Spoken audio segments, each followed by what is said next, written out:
যে বাঙালি জাতি অনেক আত্মদানের বিনিময়ে যে বিজয় অর্জন করেছে সেই উৎসবটা আমরা পালন করেছি, আর সেই উৎসবের রেশ ধরেই এই বইয়ের প্রকাশনা অনুষ্ঠান হচ্ছে।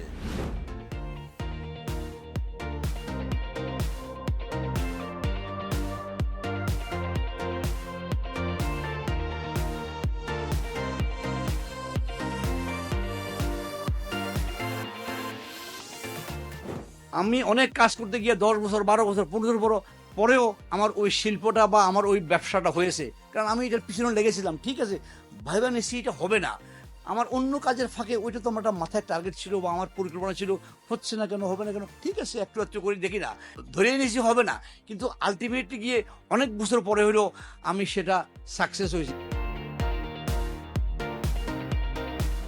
গ্রোথ যদি দেখতে হয় বাংলাদেশে, ড্যাফোডিল ইউনিভার্সিটিকে দেখো।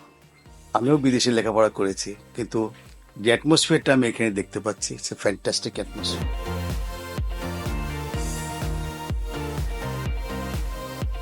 পয়সা কামানো, পয়সার মালিক হওয়া, এটা টার্গেট হইতে পারে না।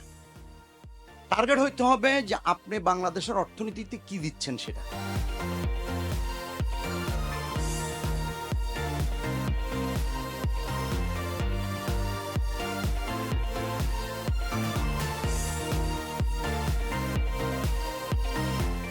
আজকে আমি এখানে এসে প্রথমত ক্যাম্পাসটা দেখে এত ভালো লেগেছে যে এই পারিপার্শ্বিক জায়গার মধ্যে ভিতরে ঢুকে হঠাৎ মনে হলো বিদেশে চলে এসেছি, অক্সফোর্ড কেমব্রিজে।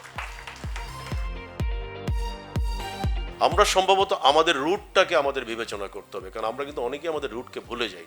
আমরা যদি আমাদের রুটটাকে বিবেচনা করতে পারি, তাহলে আমার কাছে বিশ্বাস যে আমরা কিন্তু আগামীতে ভালো বাংলাদেশকে উপহার দিতে পারবো।